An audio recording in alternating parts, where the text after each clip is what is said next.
Hello and welcome to the show with unusually large shoulders this episode, Not Even Mad. Today we speak of J.D. Pritzker, slayer of MAGA, overly crowded municipal elections, and let's talk about balancing the budget, but for real this time, maybe. We do so as we uphold our reputation for refutation, and we vow to be not even mad.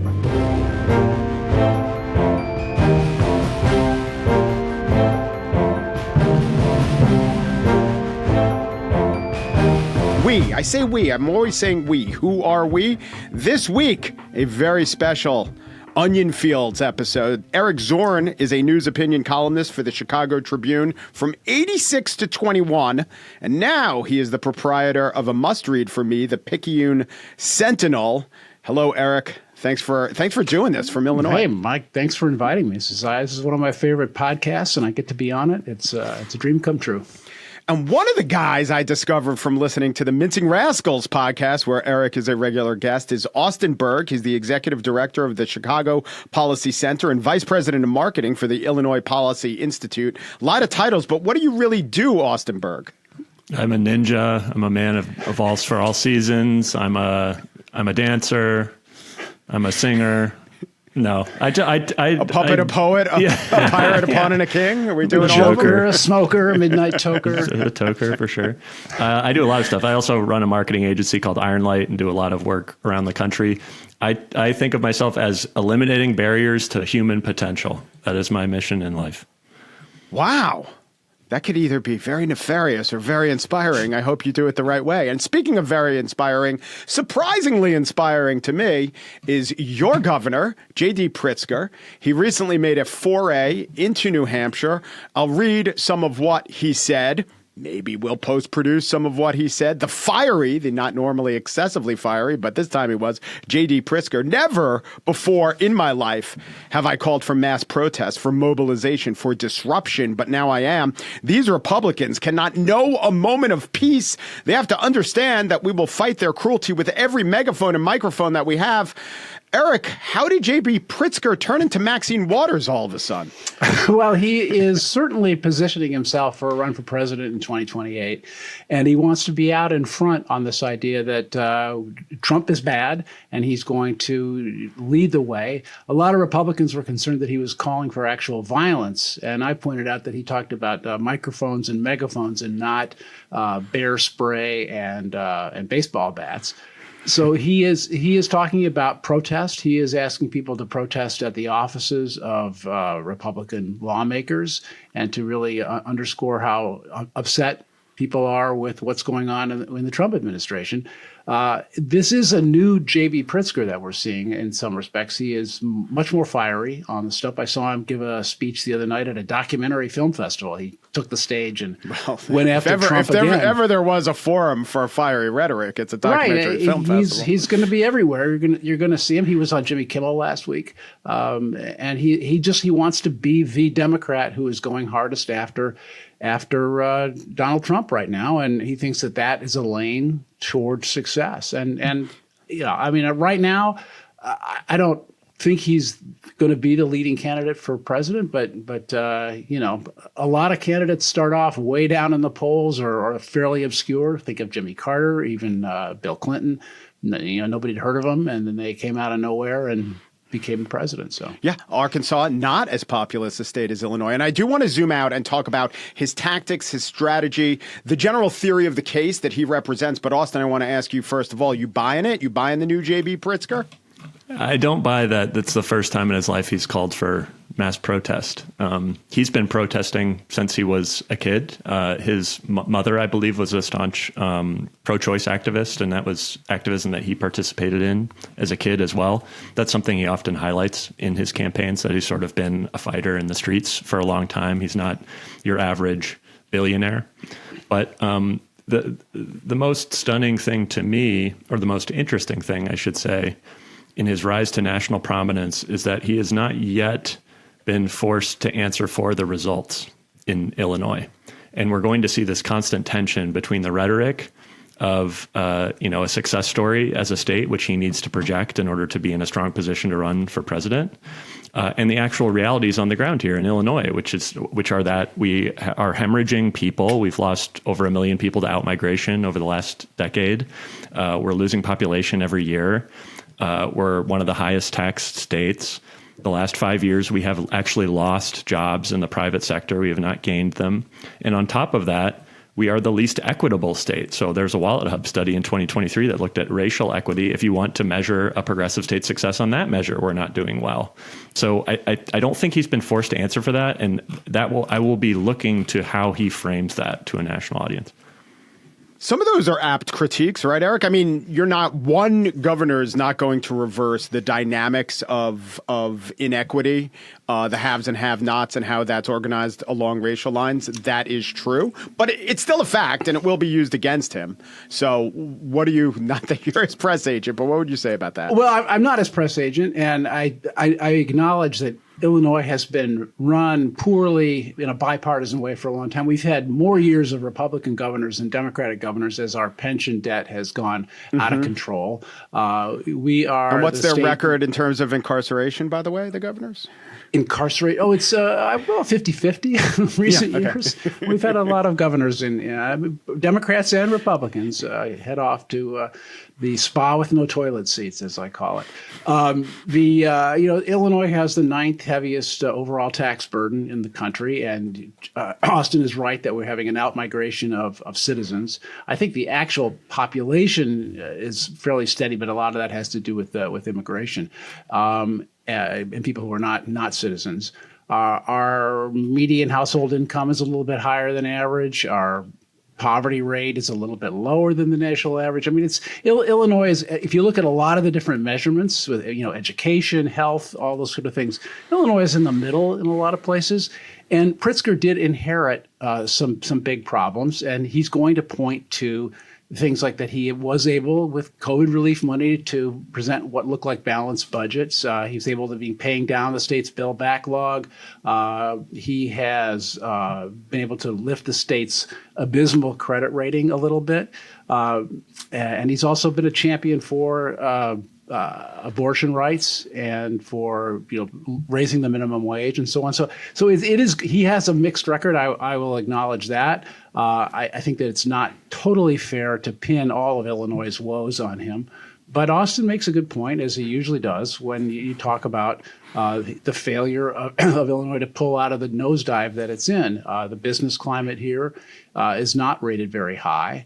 And they're going to have to work on that, and he hasn't done that. He hasn't been out front as he should have been on ethics improvements in the state, and so there are all kinds of things that we're going to pick apart. The question is an election like this going to be, or a race like this going to be governed by this kind of statistical argument that we're not. It's not really an argument here because we're not even mad, but a statistical comparison, or is it going to be based on kind of the vibes that a candidate puts forth? Like, is Pritzker the guy? Can you see him in the White House? Can you see him leading the country, taking the bully pulpit, taking the country in the direction you want it to go into?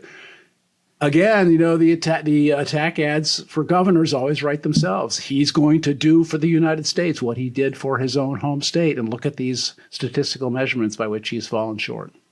Yeah. Also, he comes from a billionaire family, which I guess used to be something that they could use against you. Now, maybe not. His sister, Penny Pritzker, former cabinet secretary, but also she is, they have a special designation, like the senior fellow at Harvard. She's essentially chairman of the board at Harvard, or CEO at Harvard. So that puts her a little bit in the crosshairs. I don't know if those are positives. Going back to the actual track record of the state, I remember when Michael Dukakis ran and there was the so-called Massachusetts miracle. And it was real. I mean, it wasn't really a miracle, but they did better under Dukakis. And did that help? I guess it was the absence of hurting. But also, let's be really real. The attack ads will focus on unflattering angles about his girth. And that's what they did to Chris Christie. And all the polls show Americans still care about that unfairly. But maybe you want to take that, Austin, or maybe you want to zoom out and talk about the general theory of the case, which I think he's doing something smart, which is you have to show you're a fighter. You don't have to show it through literally radical proposals, but doing what Cory Booker did, even doing it a little more forcefully, using this rhetoric that signals to Democrats, we are not going to stand for it. It's at least exactly where the Democratic Party is, and you can't become president until you get the Democratic Party. So I think it's all smart, but what do you think? Matt Iglesias had a very interesting tweet about this the other day that I agreed with, where he was looking at there's clearly a recognition among the Gavin Newsoms of the world, the Rahm Emanuels of the world, the J.B. Pritzkers of the world, that you have to have a rhetoric of two things. One is like moderation. You know, we're not crazy far left people, right? Newsom and Rahm have been doing that. J.B. a little bit less so. And you also have to speak in the language that the energized base is speaking in, which is that you bemoan the do-nothing Democrats, right? Now, where push comes to shove, though, is you actually have to state what your moderating positions are. Like there's a pretty short fuse, I think, on this argument. You can't just keep bemoaning do-nothing Democrats for the next year. And that's the difference in Pritzker and some of these other candidates. Newsom will be the same way, but he's going into a third term as the Illinois governor. So while he didn't create the problems in Illinois, he's going to be one of the longest serving governors in state history. And he'll have to kind of deal with the ongoing crises that are happening out of Chicago and at the state level kind of throughout this campaign. And he'll have to make tough choices at some point. Yeah, look, you run the sixth biggest state, and do-nothing Democrats is a good label, but you are a Democrat, and you've been a Democrat for a long time. And what's the record of accomplishment? I know it's not exactly easy, and I know, Governor Pritzker, that a lot of times you're cut off at the knees by the decisions made by the leadership of Chicago. But still, how much do you expect voters to take all that into account and make excuses for it? Well, I want to look at these recent polls that showed how dismally Trump is doing in terms of his popularity, like record lows after his first 100 days. And in these same polls, you find out that voters still say they would choose Trump over Kamala Harris, even all this chaos in the first 100 days, and that they still trust the Republicans in the issues of immigration and on the economy more than they trust the Democrats. And S.E. Cupp, of all people, the former arch conservative, I'm not sure how you'd categorize her anymore, but she used to be the sort of a go-to conservative on CNN. She's the only anti-abortion atheist I've ever met. She wrote a column recently saying, "Where's the new Democratic New Deal? Where's their version of the contract with America?" She said they just don't show that they have a bold agenda for every Democratic lawmaker to get behind. And I think that's really important that we're talking about the idea that bashing Trump, yes, bash away. It's true, but you have to convince people that you have a plan and that it addresses the concerns that voters had, and that, we all knew, voters knew what the problems with Trump were when he was running, and yet they still took a chance on him because they did not like the direction that Joe Biden and Kamala Harris had taken the country the last 4 years. And I don't want to relitigate or fight that election again, but that's the case. I mean, you can wish that things were different, but they're not.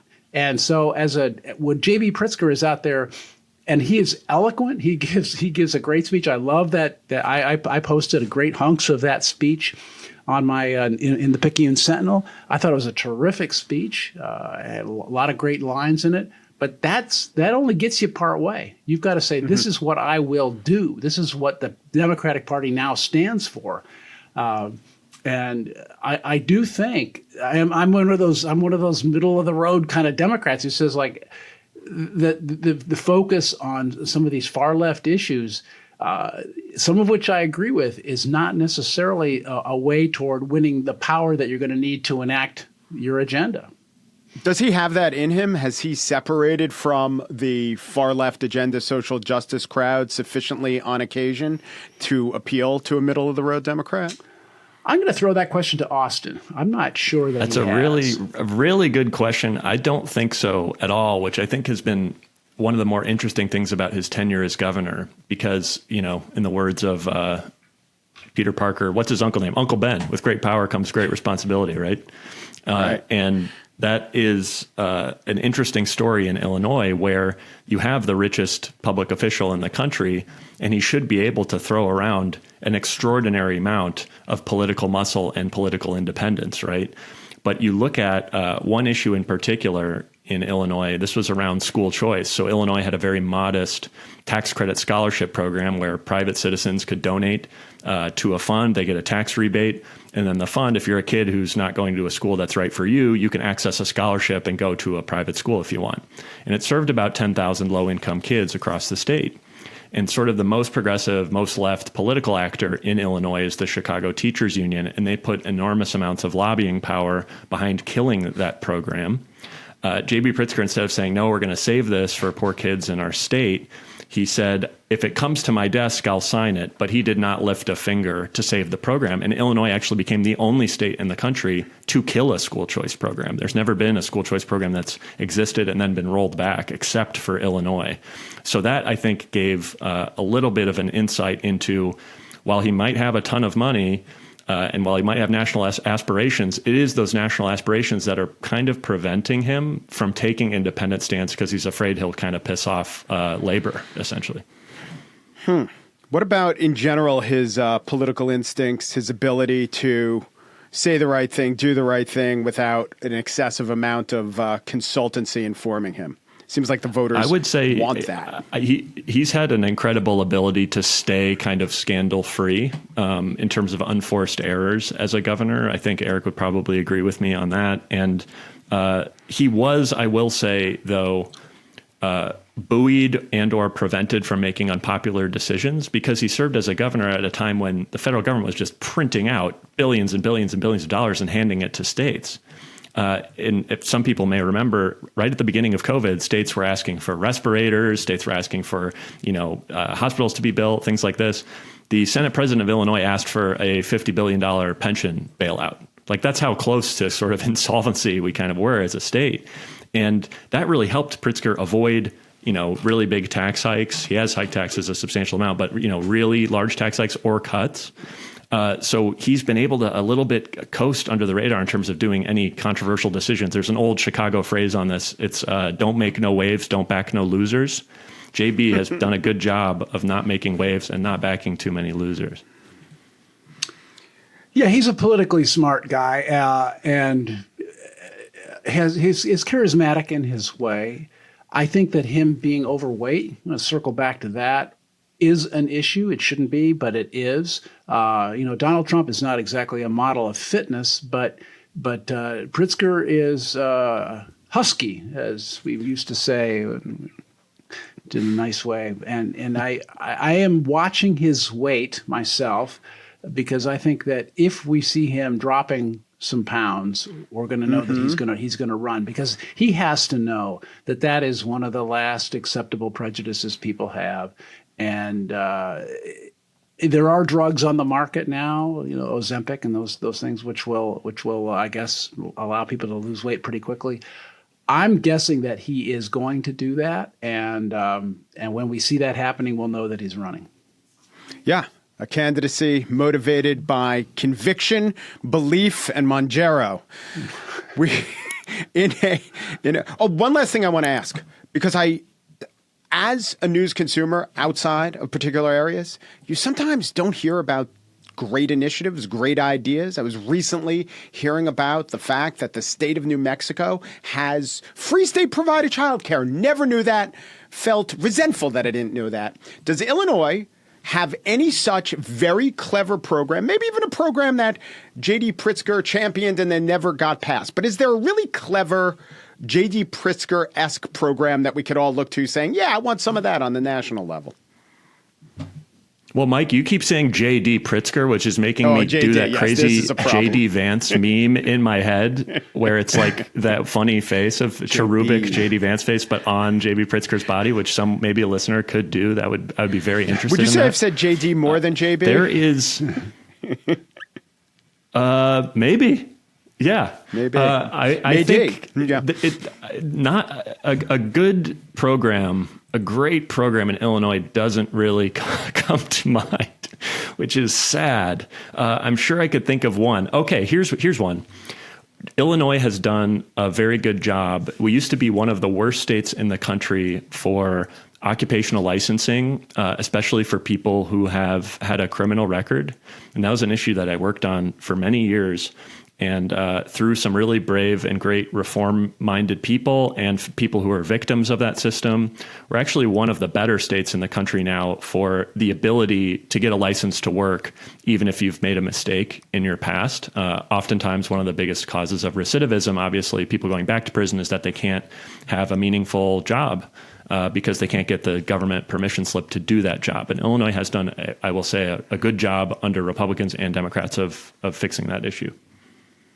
That's a good one. All right, let's widen the aperture out. Let's talk more about national politics. Let's talk a little bit about the municipal politics that take place outside of Chicago, but also some inside Chicago. We'll be back in a minute with Not Even Mad. And we're back with Not Even Mad. Joining us, not to be mad, are two guys who are used to not being mad at each other because they often appear on a WGN podcast called The Mincing Rascals, which I love listening to. It's about Chicago and Illinois politics. They are Eric Zorn and Austin Berg. And there is not impending, not this year, but a mayoral race brewing in Chicago. And here in my city, in New York City, there is also a mayoral race. And I have my point, or the thought that I've been having about the New York mayoral race, is that there are some good candidates. There are some candidates who perhaps would be promising, but we are about a month away, a month and a few weeks away from the only vote that matters, the Democratic primary. And it's good, though not terribly important, that it's conducted via ranked choice voting. And I have seen so far one weekend's worth of ads. There has been almost no campaigning. There have been candidate forums, if you're one of those freaks who like to go to candidate forums, which is great for the 8% of voters that care. But generally, I think that there is a problem within municipal elections that take place not on election day, where voter turnout is something like, it'd be great in New York if it's 30% of all voters. But this is New York. Austin, what are you thinking about either in the Chicago context or just overall in the municipal context in voter turnout, and if we're doing any favors to democracy? Well, reporting live from Chicago, a kind recommendation to our friends in New York City: do not elect the socialist activist mayoral candidate. I would not recommend that as a future, to protect the future of your city. However, my understanding is that the options are very poor, and it's not like, there's 10 other candidates who are incredibly better. Eric Adams has so many problems. Cuomo has so many problems. So I'm very sympathetic. I will say I completely agree with you that some of the most insidious voter suppression that happens in our country, if not the most, is the timing of these off-cycle elections, especially in municipal races. That is absolutely the case in Chicago, where we have about half the turnout in municipal as we do in general elections. So half the city that typically votes is just not voting at all. And that's a huge problem. There are other places that have fixed this. California, if you don't meet a certain threshold of voter turnout in your municipal elections, the election timing will automatically switch to a general election ballot, which I think is very good. But it's not talked about enough as a problem in municipal governance. The last thing I'll say, too, is New York City has partisan primaries for mayor. Chicago used to have partisan primaries for mayor until the 90s, when the last Republican candidate for mayor happened to be a professional clown. And this was, so embarrassing to Republicans that they as actually opposed pushed. to the normal amateur clown. Not unpaid. But that combined with the fact.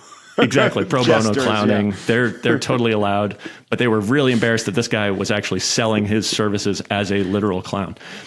So that combined with the fact that in the 80s, the first black mayor of Chicago, Harold Washington, he was elected by essentially because the status quo white ethnic vote was split in the Democratic primary, and the Democratic machine essentially said, like we can't have that happen again. So those two kind of, Baptist and bootlegger kind of interests combined and eliminated partisan primaries altogether. I think in general, I would be more favorable toward a partisan primary process. I think that's good. So our prominent socialist candidate is named Zoran Mamdani. And fun fact, of the 9 candidates running for mayor, 2 have the initials ZM. Let us not overlook Zelnor Myri. And I also think that there are some interesting candidates. It's just hard to break through, which is a problem everywhere, right, Eric?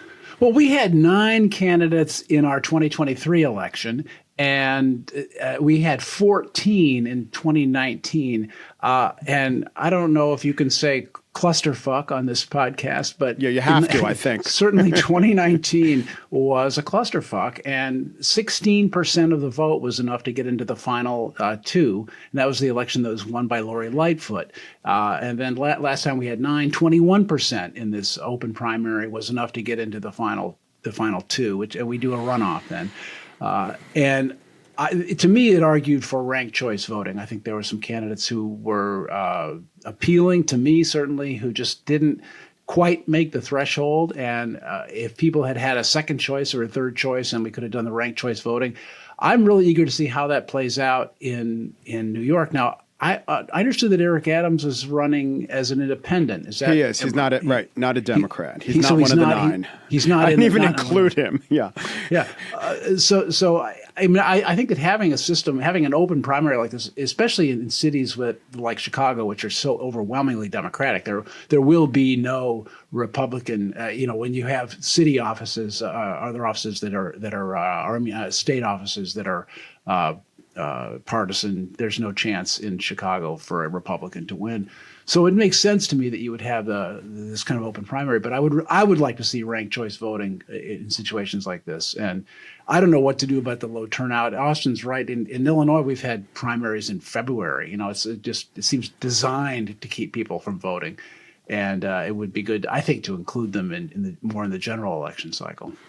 Yeah, so only 21% of registered voters cast ballots in New York City, and it is a shame. And ranked choice voting is fine. I'm fine with it. The vast majority of ranked choice voting wouldn't have any different result than if you did a forced runoff, than if you did a jungle primary, which they do in Louisiana. It, to me, is a tinkering on the edges.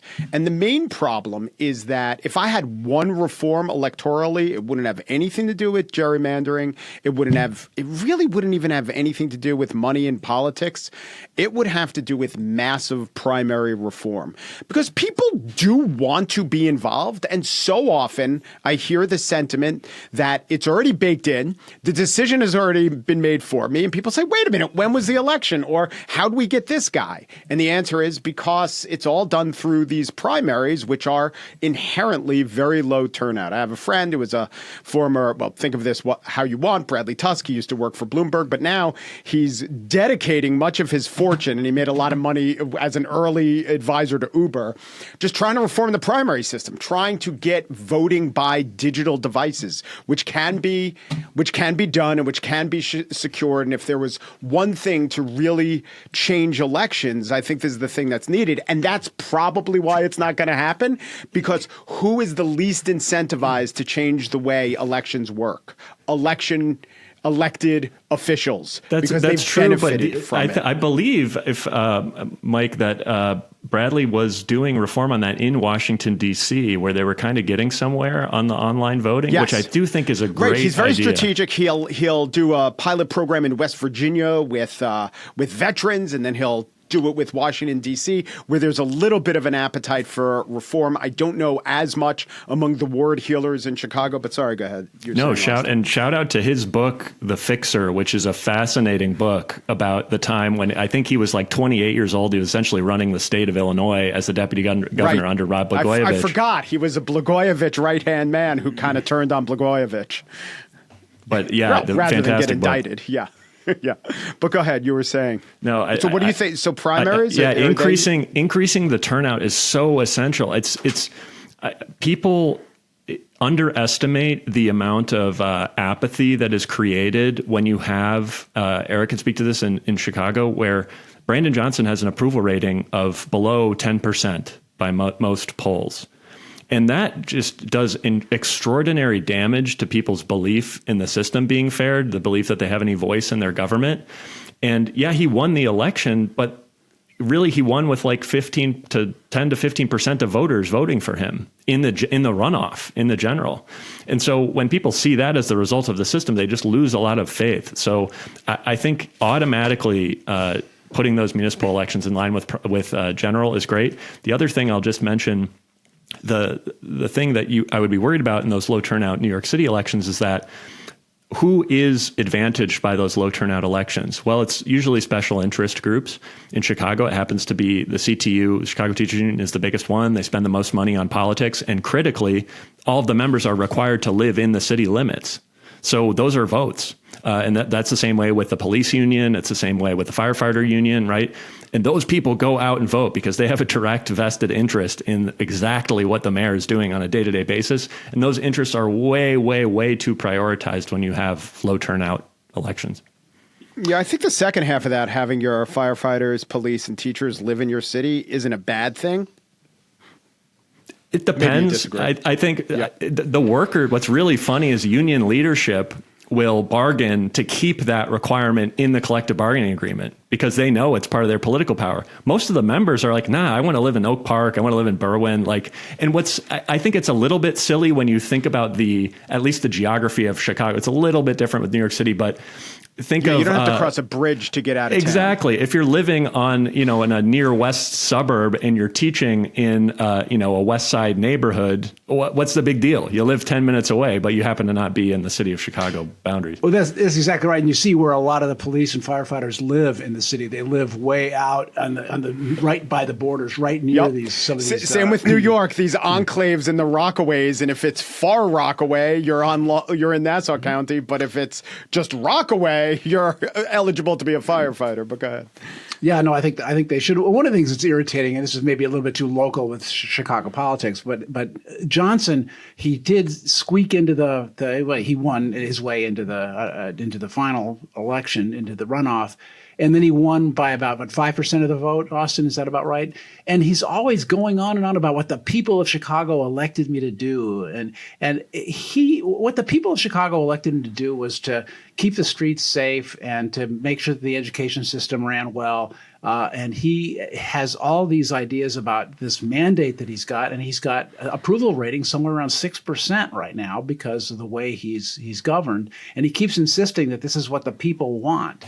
And I think when you have the situation where you have a barely small majority of the vote to claim that you're now given this great mandate. I mean, it's kind of like what Donald Trump is doing on the national level. He talks about his great mandate, his great landslide victory. I heard him talk about on NBC the other day. It's like, no, our city is divided. It's actually not all that divided. It doesn't like Brandon Johnson right now. Our country is divided, and it doesn't want to give necessarily all the power to one person to enact their full agenda.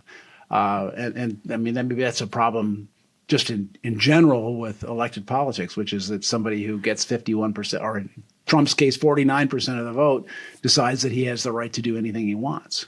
Chicago. So I saw the debate that you moderated last year, and you did a great job. And Brandon Johnson did not play well with your questions, but his rival, or his ultimate rival, Paul Vallis, titular Republican, claimed he did. It was a little similar to the L.A. mayoral election where Karen Bass, who's come under fire, but she did win an election against Rick Caruso, who is a Republican. And it was interesting to me that it shook out that it was essentially a mainstream moderate Democrat against a Republican. And in Chicago, I don't know how mainstream or moderate it was, but it's certainly a Democrat against a very moderate Republican. I don't think it would work in New York that way, but I think it would be better off if it did. Yeah, we essentially had Brandon Johnson he was an employee of the Chicago Teachers Union, activist, organizer on the left. And then Paul Vallis, who he was the biggest attack against him and the most effective was that he was a MAGA Republican. But the guy worked in Democratic administrations all his life, ran for statewide office several times as a Democrat. I would characterize him as a centrist to red, red dog Democrat. I don't know if I guess blue dog Democrat is what you would call. Purple dog? Purple dog. I don't know what color dog. Clifford the big red dog? Yeah. So I don't know. And that was an effective attack in a heads up election. I think Chicago voters have figured out a little bit that that's fake.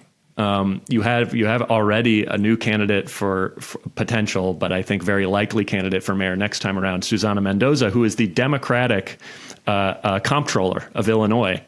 And she spoke out on public safety issues, and Democrats are already calling her MAGA Mendoza. And I think an average voter looks at that and are just saying, like, no, that's ridiculous. Like, I think the term is probably being overused. I mean, does it work? Is it so toxic, especially in a blue place, that you can't not say it? You're a political consultant. What do you think? They tried it in school board elections. The reason I think this is Chicago had its first ever school board elections in November. And CTU had 9 competitive races, and they called all their opponents MAGA, and they lost 6 of them. And if you're a teachers union, you should win about 70% of the school board races that you're endorsing people in. So I think it's lost its luster a little bit. And it depends very highly on how credible the accusation is. I think people are actually looking into, okay, what does that mean? You're calling this person MAGA. That's and changed. I think it probably goes back to exactly what Eric was talking about in the first segment. It's necessary but not sufficient. Okay, maybe the opponent is MAGA, maybe not, but what are you going to do for me? And I don't know if I don't think you could blame the voters. We've talked about structure, but I hope the voters are asking that question more than they have been. You know, what's the positive agenda that you're going to show on my behalf? Any inclination, Eric, that there is more of an appetite for that than there was last time when Brandon Johnson just dodged your questions and got mad at you for asking good ones? Well, I mean, I think that my sense is that the reason that Vallis lost, for instance, is that he came across as too much of a Republican in the city, and people were willing to take a chance on Johnson because some of the things that he said were resonating with them, and so a lot of these elections turn on vibes, not so much on these policy prescriptions, and that's, you know, I said that about Pritzker, and I'll say that about the general approach that Democrats and Republicans are taking, which is like, you can attack. Susana Mendoza is a career Democrat. Last time she ran, she was attacked as being too loyal to Democratic leadership, and now she's being attacked as MAGA Mendoza.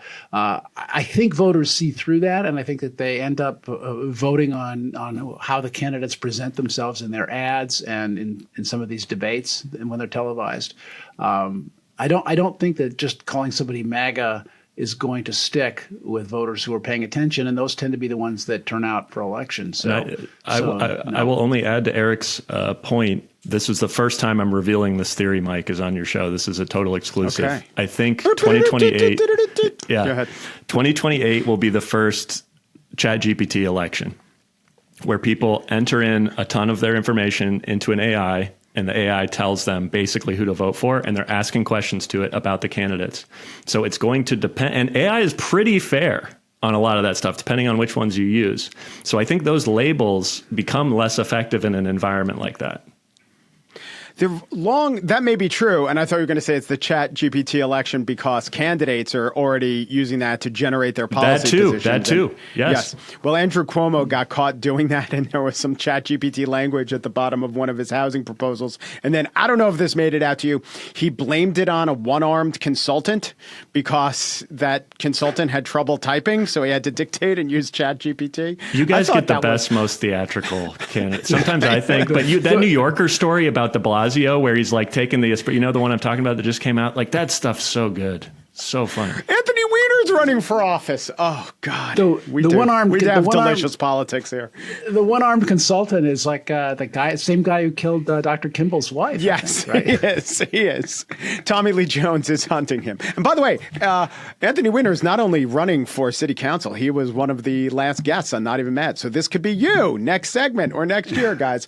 Let's finally talk about, in national politics, the proposed budget cuts, and they'll never go through, but they do lead me to a discussion point. Donald Trump wants to cut 22% of non-defense agencies, and the House Ways and Means Committee are trying, all Republicans, and Mike Johnson knows he can't get any defections. They're trying to craft some sort of GOP mega bill that will pass, that will somehow meet Trump muster in terms of cutting the deficit, and yet at the same time, the promise and vow not to cut Medicare. I'd say it's impossible, but what gets me very annoyed is the bona fide charge that everyone's hypocrite. Everyone's a hypocrite. And it's true. Many of the Democrats, I guess you could find some Democrats who say, yeah, the budget or the debt's a problem, but they never prioritize it. And you could certainly find many Republicans who say runaway spending, the debt's a problem, but then given the choice, they will always, all but 2 or 3, will always vote for tax cuts. So the only thing I guess we could do is say, oh, it's really not that much of a problem because it hasn't been during our lifetimes. But I think this is pretty bad, and I'm pretty worried. I think Austin is too. But Eric, I'll go to you. How genuinely worried about our debt load and our inability to do anything about it?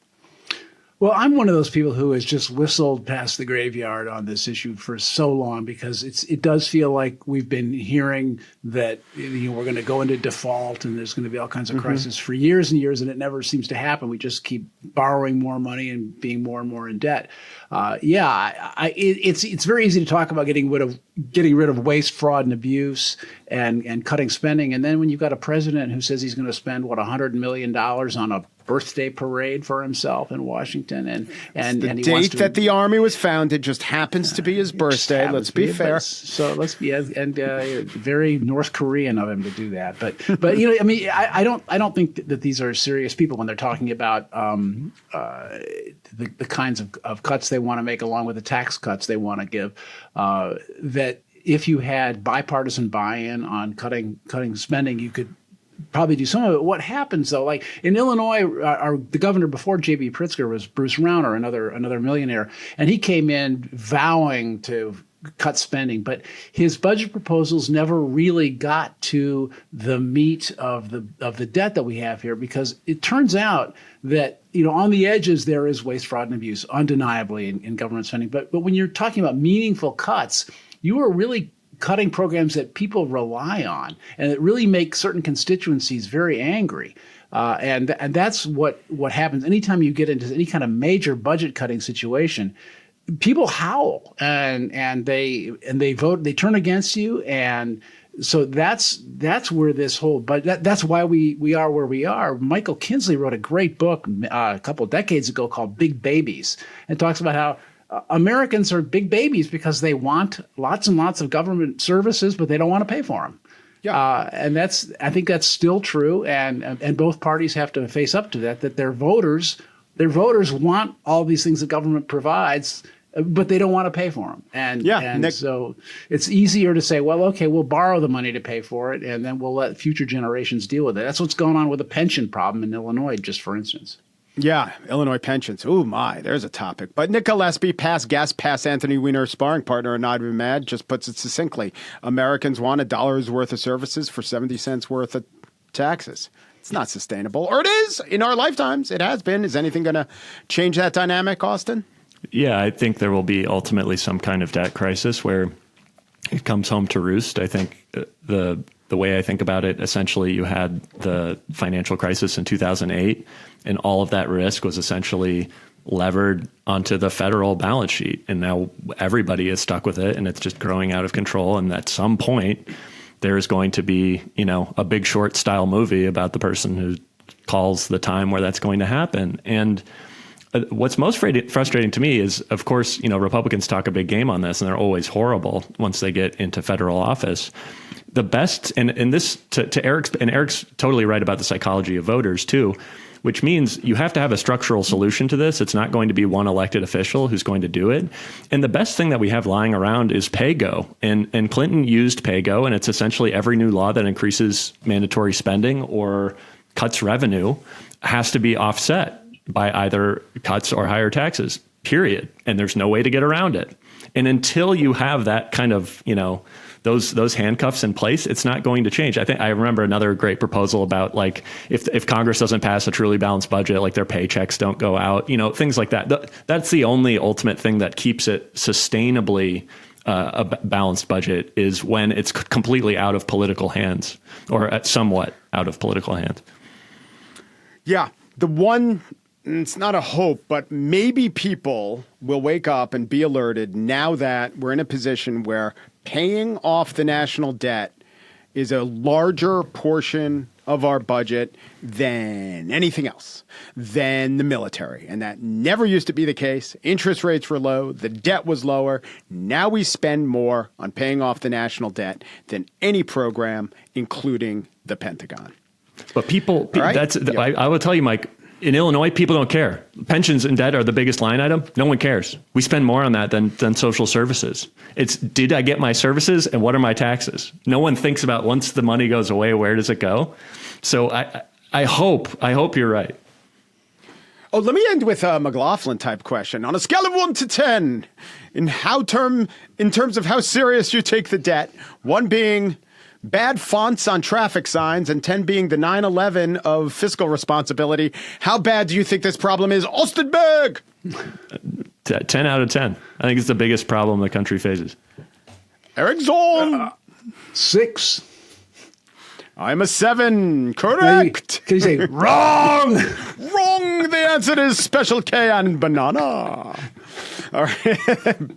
Thank you. Thank you, Jack Germond and company. We now get to the portion of today's show that everyone loves, talking about something that everyone hates. Or at least our guests hate. It's the goat grinder. Things that grind your gears. Things that get your goat. Eric, do you have a goat? Is it a billy goat? Did it start? Did it cause a curse to the Cubs or anything else? The Billy Goat, of course, is a restaurant right by the old Tribune Tower. And my goat grinder has to do with restaurants, but not the Billy Goat. The Billy Goat's menu is very easy to read and very transparent in terms of what you're going to get. I am really resenting menus in fancier restaurants where their entries include a whole bunch of terms of ingredients that you have to Google them. Right. You don't even know, like I look at the menu, you see like gremolata, remoulade, pavlova, romesco, alla plancha. And I'm like, what is that? And then I feel like such a rube having to ask the waiter, like what is this? Didn't she star in Tristan and Isolde at the Met? Yes. Yeah. Patatas bravas. What is that? And you feel like an idiot. And I just wish that the menus were a little bit more friendly. I realize that if you dumb it all the way down, it'll look like you're eating at a Denny's or something, or a Billy Goat. But at some point, I just that grinds my goat. Aren't patatas bravas cute little potatoes like they serve in Portugal? I have no idea. Sure you don't. You're a fine diner. I've dined with you. The pinky's in the air all the time. Austin Berg, what grinds your goat? I was or thinking fillets it over a spit. My most Andy Rooney grumpy old man take, and it just happened to me last night. Here's the take. My phone, I'm on it 8 hours a day. It works 99.9% of the time. I barely watch TV. I have a nice TV that I paid a lot of money for. It works 50% of the time. The TVs do not work. I watched like 3 things. I wanted to watch the rehearsal season 2. I want to watch my Criterion app. Just it never works. The UI is so bad. It's a Samsung TV, and my proposal is make the TV the phone. Make the TV the phone. Everything's phone. Just do it from the phone. CarPlay works great. If I stream stuff from my phone to the TV, it's great. The whatever's going on the TV is not working. Or the ramp up to actually get the channel is, even if it's quote unquote working, 3 menus to get there, a lot of swirling discs. It's like I'm hand cranking a Stutz Bearcat in 1923. There's ads playing. There's shows I've never heard of playing automatically. Get Tubi, get Philo. Apparently I have, horrible. and I've been being charged $28 a month for this because I wanted to see, I don't know, I wanted to see the Hunt for Red October once for free, and now it's cost me $106 because I forgot my subscription was in effect. Ooh, I think I've piggybacked on Austin's goat grinder. Here's my goat grinder. Yeah, I want to piggyback on your piggybacking on this, which is that my TV, you turn it on, you have to have 2 remote controls because it's an LG TV and it won't interface with my Apple TV device unless I have 2 remote controls going, and it automatically puts me on the screen where they're trying to get me to use their service. I have many ground goats all over my house, actually. So. So I'll be really quick, and this is kind of an obvious one, but we're speaking a day after the Knicks had this great win against the Celtics. Or did the Celtics just decide to miss 45 three-pointers? And I hate to bore everyone who doesn't care about sports, but there used to be this sport called basketball, and one of the main strategies of basketball is get close to the basket with tall players because it's easier to make a shot. Then there were three-pointers, and I love the idea of three-pointers, and I love actually shooting three-pointers, and I love when Steph Curry makes three-pointers. But when teams miss so many three-pointers, it's aesthetically miserable. And in that game, not to tell the Celtics how to play, you have one of the best players in basketball, Jason Tatum, driving down a lane. A two-point, a dunk is assured, and him turning around and passing it to a far worse shooter to take a further shot. So to make my point clear, I'm not against kids these days or changes in the game or anything like that. I'm against the basic geography and philosophy of a sport changing, being tweaked so that it's unrecognizable from the sport that we started off liking. There's a little bit of a problem, not even to get into the Minnesota Timberwolves going 1 of 16 in the first half. And I only say this because I talked to 3 guys in Knicks jerseys yesterday. I randomly struck up a conversation with everyone in Knicks jersey. I said, what a win. And they said, yeah, but there's something about this game where you miss 45 three-pointers that I don't like, which is against their interest. They want the Knicks to win. Yeah, well, they took 60 three-pointers, which was a 60, which was a playoff record. Apparently, the NBA record is 70 three-pointers. And if you look over time, it started off where the teams were taking 10, 15 three-pointers a game, and now it's just. I mean, I think it's just out of control because you're right. You see the guys drive the lane all the time, and they kick it back out. And when the teams are missing it, it's just excruciating to watch. So shout out to Paul Scalise, aka Lindy Man on X. Lindy referring to the Nassim Taleb parable of the Lindy Diner, and his term for this. He's the guy who coined the term stuck culture. Like we keep getting the 10th remake of stuff. He terms this the game's been solved. I think basketball's been solved, and it's not fun to watch. We got to unsolve it. Solved, right. It's solved in quotes. Exactly. We're now some version of Deep Think or Deep Blue IBM playing chess with itself. And missing 45 three-pointers. Well, I want to thank my guests, Austin Berg and Eric Zorn. And we're not saying we're right. We're certainly not conceding you're right. But we are saying we're not even mad.